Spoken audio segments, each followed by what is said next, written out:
He said that Christmas was a humbug, and he believed it too. More shame for him, friend. He's a really comical fellow, and not so pleasant as he might be. However, his offenses carry their own punishment, and I have nothing to say against him. I'm sure he's very rich. At least he always tells me so.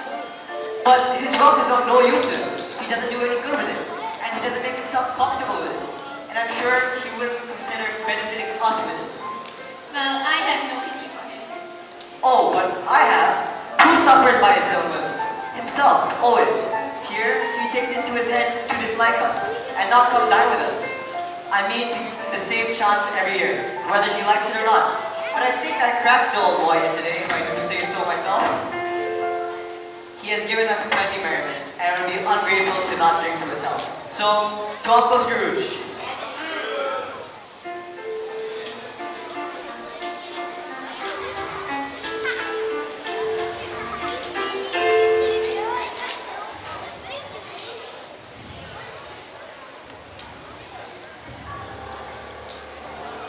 I would normally take offense at such tasteless banter and laughter at my expense. However, on a general gaiety of occasion, I am inclined to overlook it. That's quite noble of you.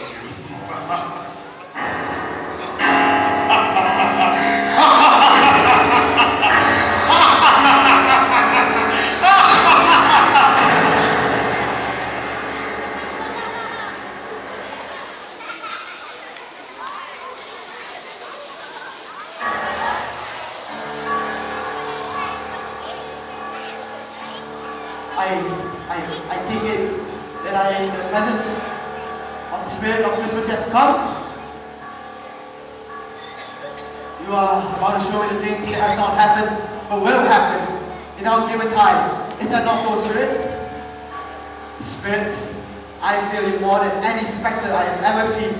Will you speak to me? Very well. Lead on, Spirit, with blue shawl, and it is precious to me. Lead on.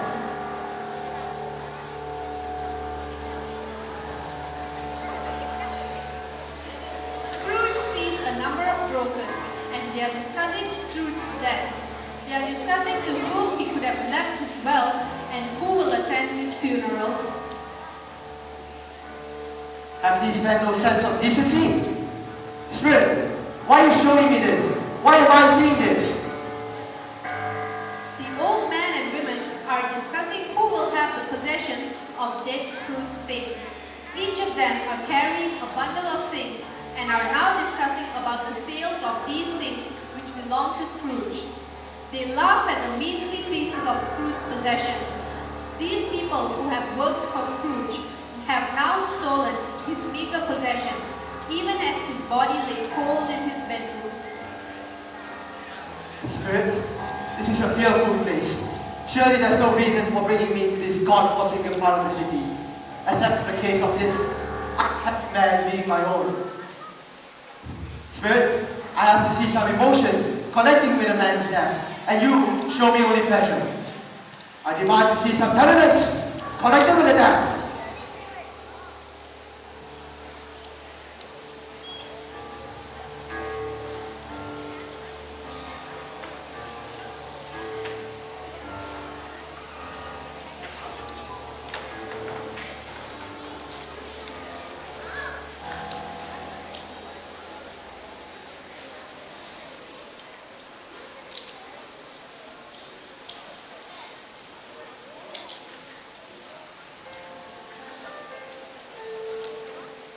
And he took a child and set him in the midst of them. And he said, "Whenever you welcome a little child, you welcome me."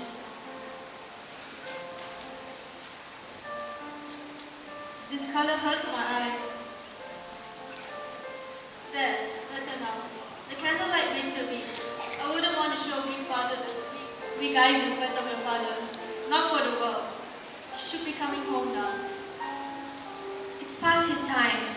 He's been walking a little slower than he used to these last couple of evenings. Yes. I didn't know him to walk with. I didn't know him to walk with Tiny Tim upon his shoulders. He was very light to carry.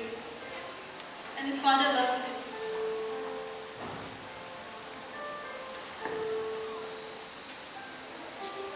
by there today is why I'm late. I wish you could have seen how great it is. It would have done you good. But you will see it often. I promise. I promised him that I would walk there every Sunday to visit him, you see. But guess whom I met today? Fred Hollow, Mr. Scrooge's nephew. We met on the street. He saw that I was a little down, and well, he is the most pleasant speaking man you ever heard. And this is what he said to me. I am heartily sorry, Mr. Cratchit. Heartily sorry. He pledged to be of any help he could to us, and he even gave me his card and said I should call on him at home. But whenever and however we have parted from one another, we must never forget Tiny Tim, shall we? And I know as well that we will remember how patient and mild he was, although he was a little child. And we shall not quarrel among ourselves and forget Tiny Tim in doing so.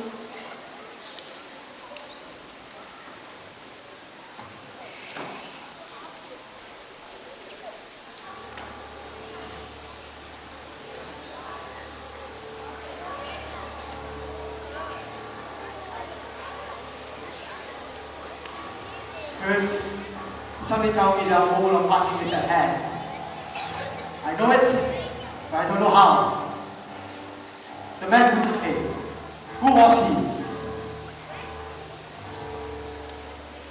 Before I approach that gravestone, answer me this one question. Are these the things, or the shadows, or the things that may be, or would be only? The course of a man's life, if he deserves it, would determine certain ends. I admit that. So who is that man's spirit? No! No, that can't be true! Am I the man? Am I the man who died who was born for spirit?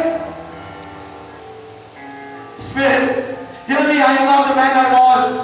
I will not be the man I must have been for your intervention. Assure me that I may yet to change. Surely your nature pitied it. Assure me that I may yet to change, Spirit. I will honor Christmas in my heart, and I will try to keep it throughout the year. The tree spirit shall strive in me. I will not shut out the lessons that they have taught. Oh, tell me I may find out the writings of the stone spirit. Please, Spirit, please!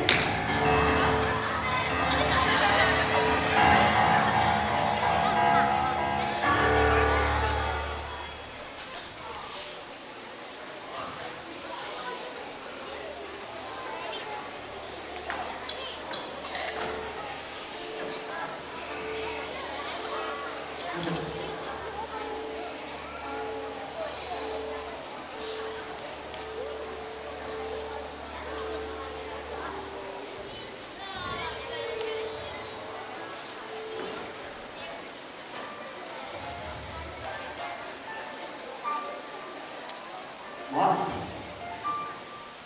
Where am I? What is it? How long have I been in the spirits? I don't know. But I'm alive! I'm alive! The drinks, they're not gone, they're still here. I'm still here. Whoa! I don't know what to do. I feel as light as a feather. I'm as happy as an angel. I'm as merry as a schoolboy. Scrooge is a changed person. He greets the carolers and sends for the poulters for a big turkey.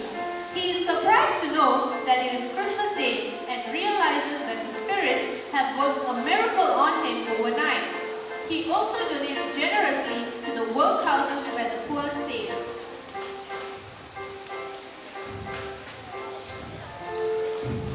I'll send the turkey to Bob Cratchit. He would know who sent it to him. I would know him. My God, that turkey was twice as nice as Tiny Tim.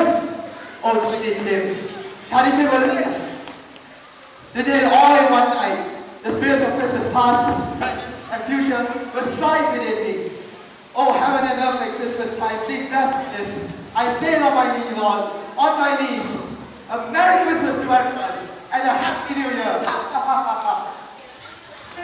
Would you believe it if I told you that Scrooge went to church that day? He did. and walked about the streets and watched the people hurrying to and fro and patted children on the head as they passed and questioned beggars and looked down into the kitchens of houses and up to the windows and found that everything could yield him pleasure. He had never dreamed that any walk, that anything at all could give him so much happiness. In the afternoon, he turned his steps towards his nephew's house.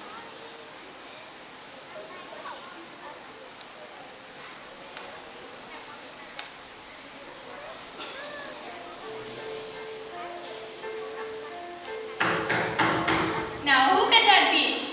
I don't know. No one's expected at this hour. Hello, Fred. Uncle Scrooge! Yes, the very same. It is I, your Uncle Scrooge. I don't know what to say. Well, you could say, bah, humbug, a retort I heartily repent and will never use again. Or you can invite me in for dinner. Come in. Come in? Of course you shall come in. Uncle Scrooge, you made us both very happy. Allow me to introduce my wife, Janet, my Uncle Scrooge. Hello, dear.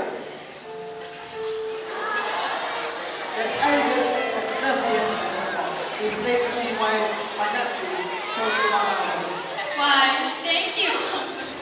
We are very happy you are here.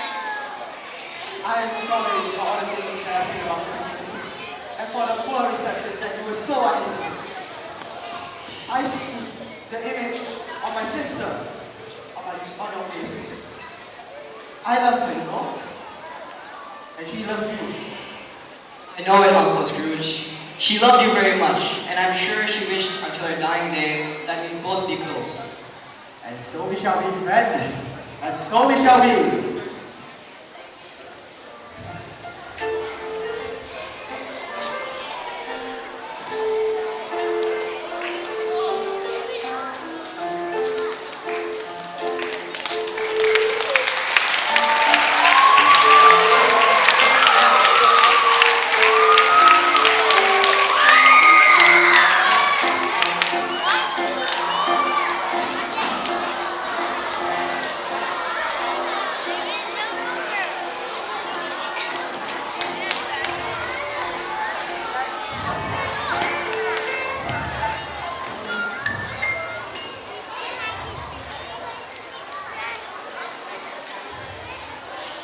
What is this?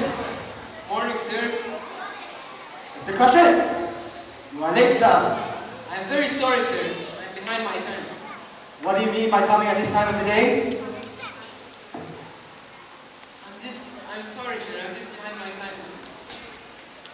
Step this way, if you would, Mr. Cratchit. It's only once a year, sir. It shall not be repeated again. I was having a rather merry yesterday with my family. Now you listen here, young man. I will not tolerate this behavior anymore. And therefore, I'm gonna dump you from salary. Yes, Mr. Cratchit, dump your salary. A Merry Christmas to you. I will do anything I could to assist you and your family. And Tiny Tim will walk with you. I know it. Now, you didn't say a thing. We'll discuss all the particulars of the smoking pot of Bishop before you can so much as dot another eye. Scrooge was better than his word. He did it all and infinitely more. And to Tiny Tim, who did not die, he was a second father. He became as good a friend, as good a master, and as good a man as the good old city knew. We have now reached the end of the play. We hope you enjoyed it. Before the finale, we would like to thank Mrs. Duha, Mr. Tamil, Miss Asha, Miss Parveen, Miss Vidya, Miss Anita, Miss Teacher, Miss Safia, and Miss Irene for their valuable support. Now we will have the finale.